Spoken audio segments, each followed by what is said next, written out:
अरे त्या सारंग आणि बबलूला फोन लावतोय, लागतच नाहीये. कुठे आहे दोघं? डॅड तुम्ही उगाच टेन्शन घेताय.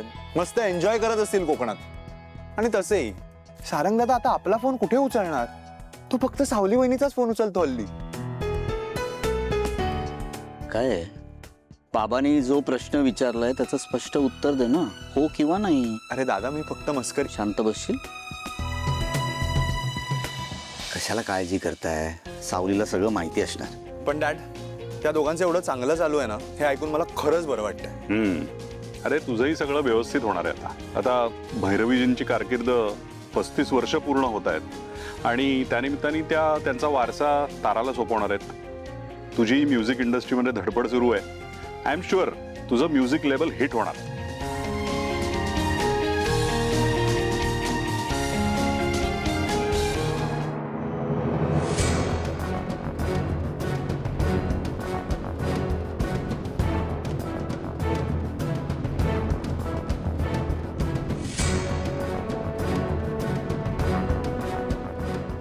आम्ही येतो. अगं सावली, आता तुझ्याबद्दलच बोलत होतो. अगं सारंगशी कॉन्टॅक्टच होत नाहीये. तुझं काही बोलणं झालंय का? नाही, मी त्यांना फोन करायचा प्रयत्न केला, ते माझा पण फोन उचलत नाहीयेत. मी तुम्हाला विचारणारच होते. हो. अरे बापरे. नाही नाही पण टेन्शन नको घेऊस तू. करतील हा सारंग सर तुला कॉल बॅक.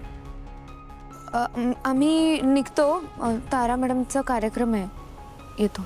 ए हॅलो, तुम्ही कुठे निघालात? आपण सगळ्यांनी एकत्र जायचं ना. मग पुढे पुढे काय करताय? ॲक्च्युली मला तयारी करायला पुढे जावं लागेल वहिनी. तारा कमॉन, अशी काय तयारी करायची आहे? अर्ध्या तासात होते तयारी आणि आता लगेच आपण निघणार आहोत. बाकी काम टेक्निकल टीम बघेल असते ना. Technical team. ऐश्वर्या, आता त्यांची तयारी काय असते ते त्यांनाच माहिती आहे ना. आपण काय सांगणार त्यात? Dad I agree. ऑब्व्हियसली त्यांनाच माहिती आहे काय असतं ते. पण मी काय म्हणते, आय मीन बघा तुम्हाला कसं वाटतं ऐकून. इतका मोठा कार्यक्रम आहे, मोठे मोठे लोक येणार तिकडे. तर आपण मेहंदळे कुटुंबाने एकत्र जायला हवं. आपली इमेज छान होईल. शिवाय राजकुमार दादाचा प्रसंग झाला त्यानंतर पहिल्यांदा आपण सगळे एकत्र असे पब्लिकली जातोय. तिकडे मीडियावाले असतील, प्रेसवाले असतील. तर आपण सगळे असं एकत्र गेलो तर आपली इमेज चांगली होईल पब्लिक समोर. बरोबर आहे तुमचं वहिनी, पण ना मला गाणं गायचं आहे तिथे, त्यामुळे मला पुढे जावंच लागेल. हो, आणि भैरवी माई पण आमची वाट बघत असतील, उशीर व्हायला नको. तसंही सारंग सर, बबलू दादा आणि नील भाऊजी इथे नाही आहेत. तसंही आपलं कुटुंब एकत्र नाहीच आहे ना, त्यामुळे आम्ही होतो पुढे. सावली, तू का टेन्शन घेतेस? नील डिरेक्टली ऑफिसमधून येणार आहे आणि सारंगची इमेज ऑलरेडी खूप छान आहे. म्हणजे सारंग सगळ्यांनाच आवडतो, तो चांगलाच आहे, सगळ्यांना माहिती आहे. शिवाय तो नवीन प्रोडक्टच्या कामासाठी गेलाय हे सगळ्यांना माहिती आहे. झाला प्रॉब्लेम सॉल्व्ह. आपण एकत्र जायचं. नाही ऐश्वर्या, तुझं सजेशन पटतंय मला. तुझ्या बोलण्यात तथ्य आहे. कारण राजकुमार जेव्हा वाईट मार्गाला लागला होता तेव्हा सगळ्यांनी बघितलंच. पण आता जेव्हा तो सुधारण्याचा प्रयत्न करतोय तेव्हाही ते सगळ्यांना कळायलाच हवं ना. आणि अशा इव्हेंट्समध्ये PR करायची चांगली संधी असते. हो डॅड, म्हणजे समाजात चांगला मेसेज जाईल. मला पण पटतंय ऐश्वर्या वहिनीचं. हो ना. म्हणून मी म्हणते या दोघी पुढे जाऊन तिकडे अशाच बसण्यापेक्षा आपण सगळे एकत्र गेलो तर आपल्या कुटुंबाची इमेज खूप छान करता येईल आपल्याला. ऐश्वर्या, हे सगळं तू एखादा हेतू मनात ठेवून बोलतेस का? अजिबात नाही मॉम, आय स्वेअर. आपलं संपूर्ण कुटुंब एकत्र हॅपीली प्रेझेंट होईल सगळ्यांसमोर. ह्याशिवाय दुसरा काय हेतू असेल माझा? आश्चर्यच आहे. पण नाही, ती बोलते ते बरोबर आहे. आपण तसंच करूया. ठीक आहे. सावली, सगळ्यांचा नाश्ता होऊ दे आणि मग आवरून निघूया आपण एकत्र.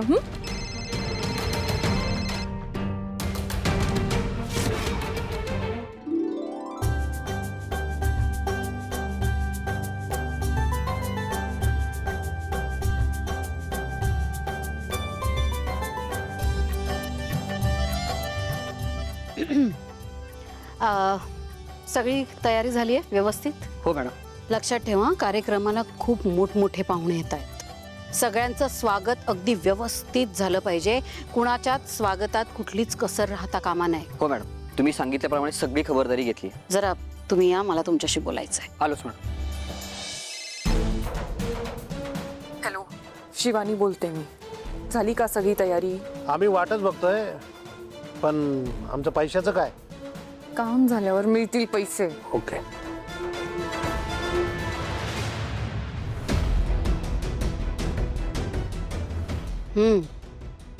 गुड. चांगली व्यवस्था केली आहे. हे बघा, हा कार्यक्रम महत्वाचा आहेच, पण त्याही पेक्षा महत्वाची गोष्ट म्हणजे ही खोली. हो मॅडम. या खोलीत काय घडतं ते या कानाचं या कानाला कळता कामा नये. येस मॅडम, तुम्ही सांगितल्याप्रमाणे सगळी खबरदारी घेतली आहे मी. आत्तापर्यंत तरी कोणाला काहीही माहिती नाही आहे आणि यापुढेही माहीत होणार नाही की नक्की आवाज येतो कुठून. गुड, तेच अपेक्षित आहे. वा,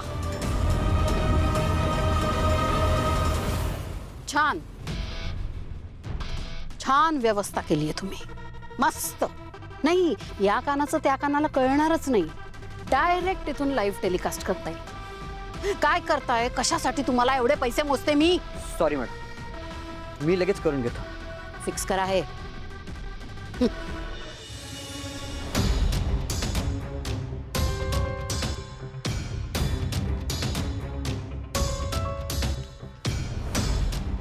देवा, मी माझा फोन विसरले. मी घेऊन येते. हा. आउच! काय झालं? मुरगळला पाय. काय तू आणतेस? मी मी मी थांबते तुझ्यासाठी. प्लीज आणशील? थांबाल ना नक्की? चल लवकर.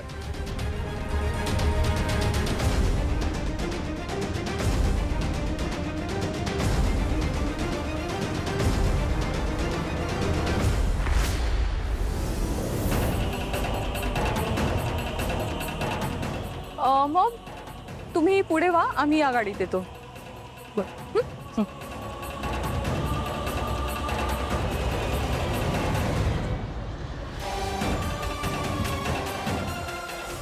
निघूया.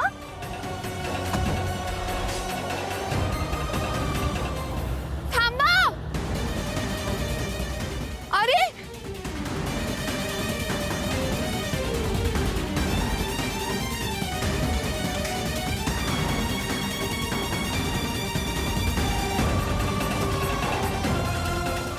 तर काय करू?